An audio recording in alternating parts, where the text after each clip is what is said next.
When you get in certain states, you think one thought. When you get in other states, you think another thought. It's like turning the channel. And so what I really show people in the book how to do is how to turn the channel so that you're not suffering and you're living in a beautiful state. But what does it take? Let's just quickly say it. Number one, it takes acknowledging what's your favorite flavor of suffering. Is it worry? Is it stress?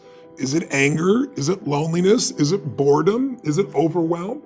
And then noticing what are the thoughts that trigger that and realizing it doesn't matter how much money you have, those thoughts can still make a billionaire crazy and frustrated and overwhelmed. And so what I show people to do is a process of how to let go of those thoughts. And we walk through that in the book in detail. But fundamentally, it starts with making the most important decision of your life, which is, if I would ask me up until 2 years ago, I would say it's who you spend time with, who you love.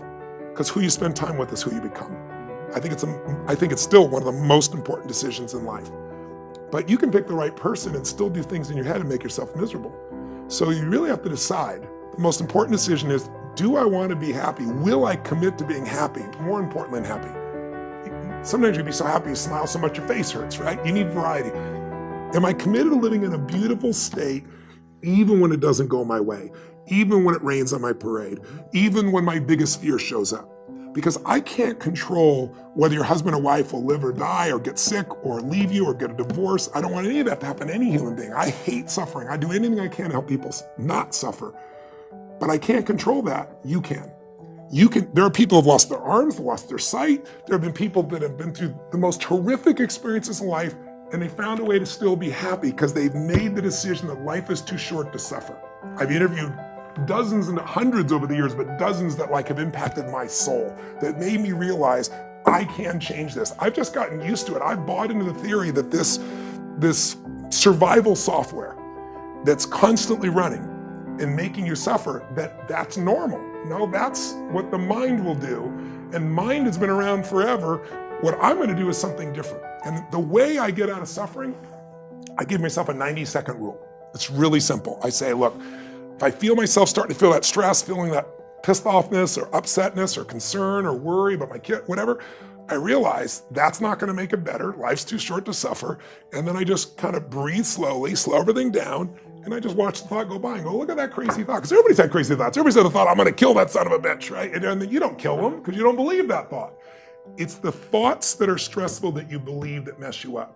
When you question them, you break the pattern. And then the last thing besides the 90 seconds, and by the way, Richard, be honest, in the beginning, it should have been like 4-hour rule, maybe a 4-day rule. I was not very good. A waiting period. Yes, but what's nice is the more I've done it's like a muscle. The more I've trained myself to do it, I can authentically tell you now, it takes a lot for something to take more than 90 seconds for me now. And the level of joy surpasses all the money you could ever have in a million years. And then the money, it's easier to even make money because you're not attached. You don't have the fears. You don't have the scarcity that people have because you feel so rich already right now. I always tell people, don't wait to be rich. What is that richness? It's abundance, it's joy, it's happiness, it's contribution, it's getting out of yourself. Because as long as we're thinking about, oh my God, I lost something, or you did something, now I have less love, less respect, less money.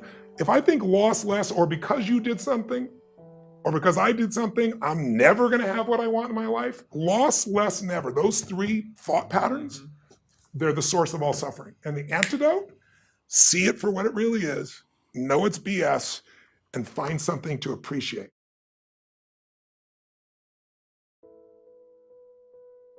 You know, a lot of times people do read body language. They do read people. They know what's going on, but they don't do much about it because they've gotten used to it. I always tell people you get what you tolerate.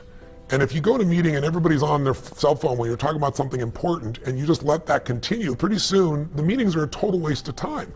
So what I really believe is when you read something, you gotta act on it. You gotta do something. You can't lead other people if you're the one on your phone in the middle of the meeting either, right? So you gotta lead by example. You've gotta not tolerate within yourself or other people things that don't support what you are. And you've gotta, when you see there's a challenge, when you see there's something that's not congruent, they're saying one thing and they're feeling another, you gotta meta-comment, say, tell me more, what's really going on? If you get in the habit of doing that, then you're never gonna be bored in a business meeting again, first of all. People get bored because people are just saying the same things over and over again. They're managing their business, they're managing their life, they're not innovating, they're not creating, they're not digging deep, they're not pushing each other. When you get a culture of people, and all it takes is one where a leader steps in and they will not settle for a half-assed answer, and they can be playful, they can be funny, they can be warm, they can be direct, they can be crazy about it, but they keep probing. You're going to get to what's real, and when you get to what's real, that's when you start creating breakthroughs in business and in life.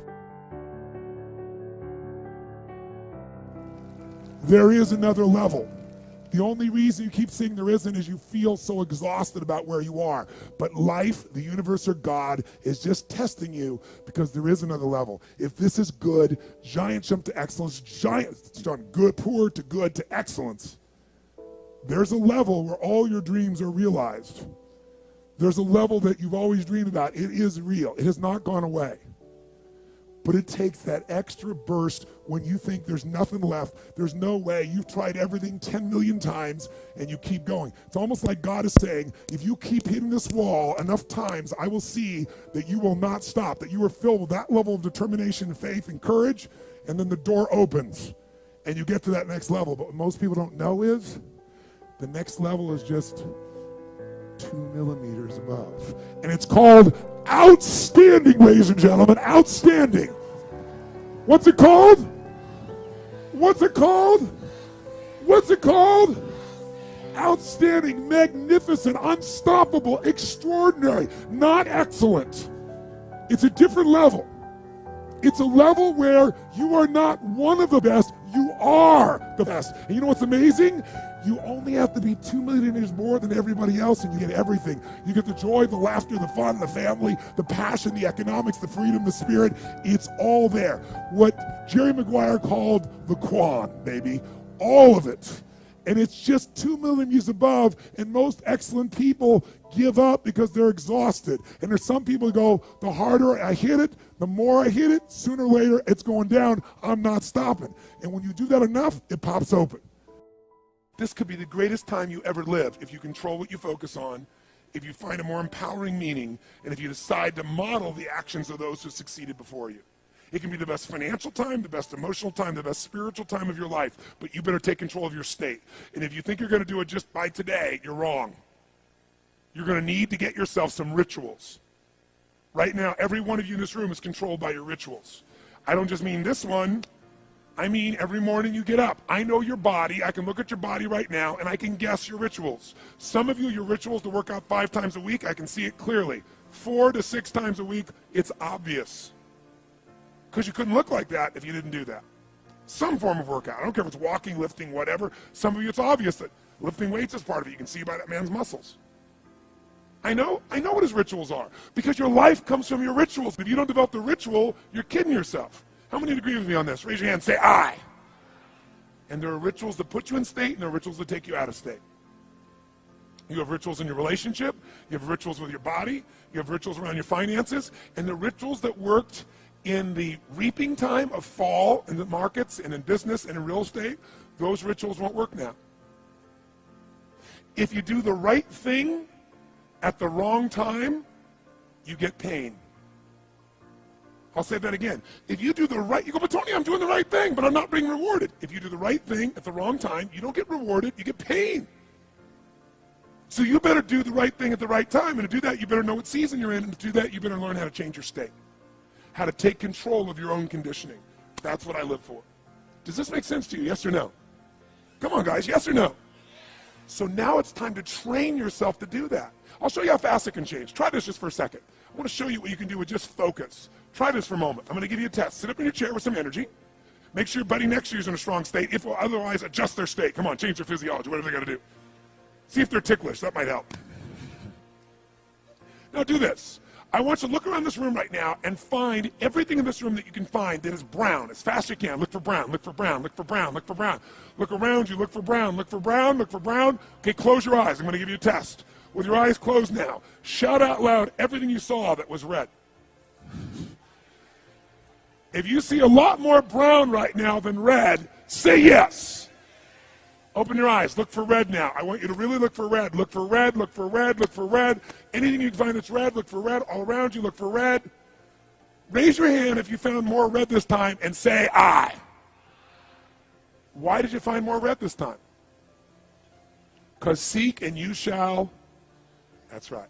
Whatever you focus on, you're going to find it. In fact, let me tell you something. You'll even find it when it's not there. How many saw burgundy, called it red, just so you could have more things you counted? Raise your hand, say, "I." Come on. See, whatever you're looking for, you're going to find. So if you want to change your life, my friends, you got to change your physiology and you got to change your focus. By the way, how fast can you change that stuff? How fast, my friends? How fast? How fast? Come on. In a heartbeat, once you rechange your conditioning, that's all you got to do. And you can do it fast. You can do it with a question or two. Try this right now. Answer this question in your mind and be honest. What in your life today, if you wanted to be, could you feel proud about right now? If you wanted to feel proud, if you didn't feel like, I shouldn't be proud, if you wanted to feel proud, what could you be proud of in your life today? Your children, your health, your body. Is there a problem you faced? Instead of running from it, you finally stepped up and handled it? What could you feel proud of in your life today if you wanted to feel proud? How many can think of something? And when you think about this thing you're proud of, what about that makes you feel proud? What do you focus on that makes you feel proud? How do you breathe when you really start to feel proud? What's the kind of look on your face that starts to happen when you let yourself feel proud? Yeah. How's that feel?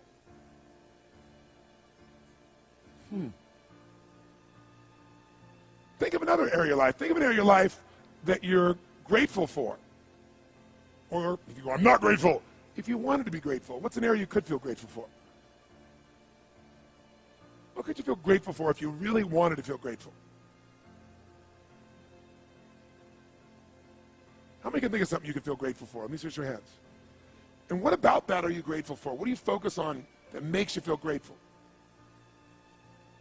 How does it feel when you're really, truly feeling filled with gratitude?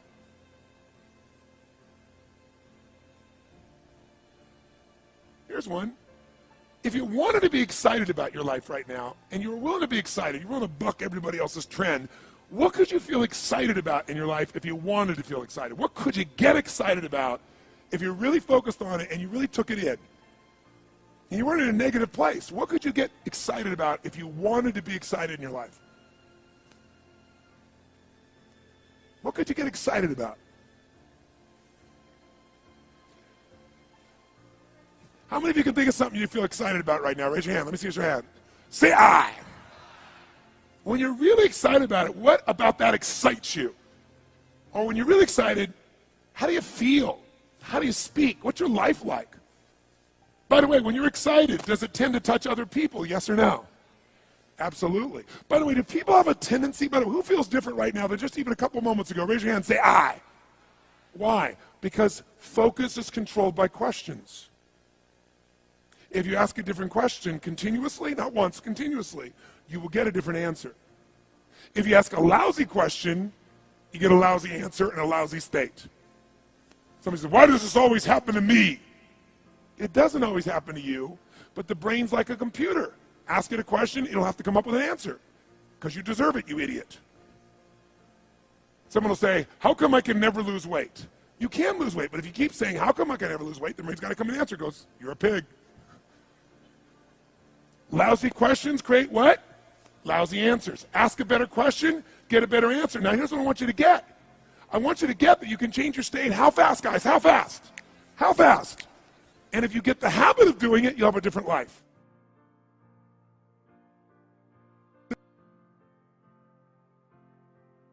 So what we've got to do is make that change in those standards. That's where the shifts happen. It doesn't happen any other place. And I'll give you a very simple example. If you want to know the difference in people's lives, it all comes down to what are the things that are musts for you versus shoulds. So let me tell you this. We said to have an extraordinary life, you got to have an extraordinary psychology, right? Extraordinary psychology means you got to live in an extraordinary state. To be in an extraordinary state, you got to condition your nervous system, your body, your physiology and focus to be at their best. Do you agree with this? Yes or no? Then to do that, though, you can do that. Why doesn't everybody? Not because you can't. We all have the ability. It's because of our standards. I remember a time early in my career, I was about 24, and I went to do a seminar in Boston. And in those days, a big seminar for me was like 125 people. And it was a 3-day seminar, and we worked around the clock, and people made such extraordinary changes in their life, and at the end of it, I was feeling so fulfilled. I was thinking, my God, I'm 24, maybe 25 at the time, and I am so happy because I have found my mission in life. I'm doing what I love. It's making a difference in people's lives. This is extraordinary. So we finished about midnight on the Sunday night, and around midnight, you know, I'm still wound up, so I don't feel like going to bed. So I decided, okay, you know, let me take a walk here, and I decided to go through Copley Square. If you've been through Copley Square, you know it's a pretty neat place. Because in Copley Square, you can look up and you can see buildings that were here before we were known as the United States, and beside them you see skyscrapers that are new. It's a pretty cool place. So I'm walking around midnight on Sunday night. There's nobody in Copley Square midnight on Sunday night. And I'm walking along, and I see this guy in the distance, and he's kind of stumbling back and forth between the gutter and the sidewalk. He's got a long trench coat on, his head's down like this, he's holding a brown bag, and I can start to smell him even before I get there, and I'm thinking, you know, this guy is obviously drunk. And as I started to get closer, I thought, I bet he's going to beg me for some money. And sure enough, whatever you focus on life tends to happen, doesn't it? So sure enough, he gets real close to me, and I thought all of a sudden he wasn't going to do it, and all of a sudden he popped his head up. It was really weird. He went, Mister! He had this really bizarre looking sounding voice. He went, Mister, could you loan me a quarter? And I thought, do I want to reward this behavior? And then I thought, I don't want him to suffer. Do you have this dilemma sometimes? Like, you know, I'm not here to judge. So years ago, I finally decided I always just give. Even if the person's pulling a scam, that's for them to deal with. If I have the ability, then I give. And so I thought, but could I teach him something? So I asked him a question back. I said, is that all you want is a quarter? So he goes, yeah, just 1 quarter. 1 quarter changed my whole life. 1 quarter. I said, really? He said, yeah, 1 quarter. So I reached in my pocket, and I pulled out my money clip. And in those days, I was, you know, very young, just starting to succeed. And my original mentor was a man named Jim Rohn. I don't know, how many have heard of Jim Rohn? Anybody? Yeah, he's a great guy. And Jim told me, he said, Tony, look, you've come from a poor background. You got a poor psychology. You got to change it. He said, you don't have any money, so pretend you do. He said, start training your brain, condition it. He said, go save all your money, get $300 bills, and put them on the outside of your money clip, even though you only have $5 in between that. So every time you put it out, you'll see that, you'll feel inspired, you'll feel better.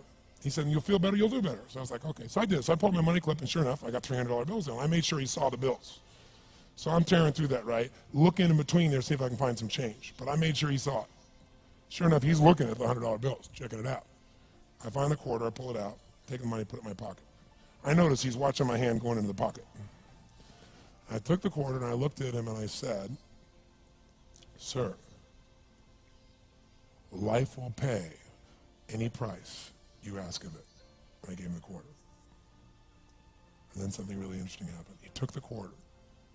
He looked at the quarter. He looked at me. He looked at my pocket.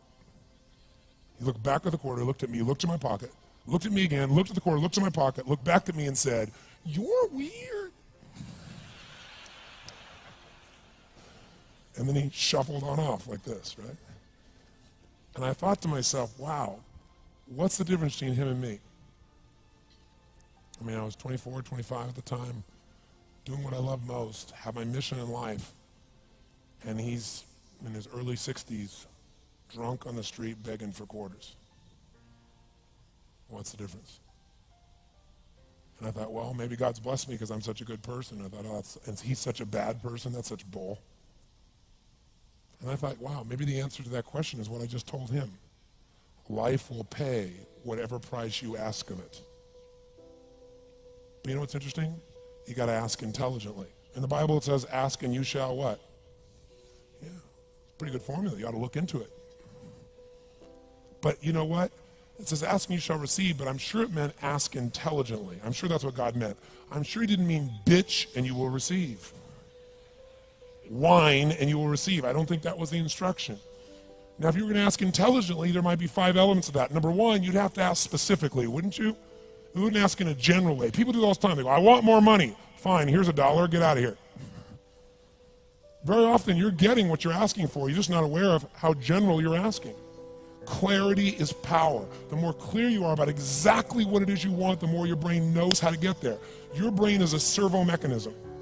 It's like a bomb. Those bombs, those missiles, they have a servo mechanism. So if the target moves, it knows what the target is, it follows it. Your brain, when you condition it, knows exactly what to go for and it'll find a way to get there. you ever buy a certain outfit or a certain car and suddenly see that car outfit everywhere? How many of you have had that experience? Say, aye. How come that car outfit's everywhere? It always was everywhere, but now you notice it. And the reason is because there's a part of your brain called the reticular activating system, the RAS. That part of your brain determines what you notice and what you don't notice. Your brain spends most of its time trying to make sure you don't notice because you'll go crazy if you notice everything. But when you decide what's most important to you, your brain goes after it. Everyone I know who's successful builds what I call an RPM plan. An RPM is built on the metaphor that the way to get from where you are to where do you want to go to the fastest is you got to build power, like in a car, RPMs. And the R stands for they know the result they're after. They know what they want precisely. If you don't know exactly what you want or you let yourself get beyond that into something general, you're not going to achieve it. Clarity is power. You got to know the specific result you're after. What do you want? If you can't answer that question right now in your personal life, in your body, in your relationships, in your finances, in your spirituality, then you're not going to be as fulfilled as you want to be. Today we're going to have you answer one of those questions at least. The second part of it, you got to know P, why you're doing it. Because you know what? You may get a big goal. Somebody says, I want to make $1 billion. I want to bring peace to the earth. Why? Because as soon as you come up with a goal, all the obstacles show up. Unless you've got enough emotional drive to break through that, you're never going to discover what it really takes. So you got to get yourself past that. And the way to get past that is have enough reasons. Reasons come first, answers come second. This man did not know what he wanted. He did not have enough reasons. To ask intelligently, you got to ask specifically. To ask intelligently, you got to know why you want it, have enough drive to make it happen, enough juice to make it happen. If you don't have enough reasons, you will not make it happen. And the M is, what is your massive action plan? What is going to get you to actually fall through? Because the first plan's not going to work and the second plan's going to work, so you better have enough plans that if the first two don't work, you still got something else. Otherwise, you're going to be having excuses why it didn't work. So asking intelligently requires that. So if we're going to be extraordinary in our results, we've got to be in an extraordinary state. We've got to know what we want and we got to go use it.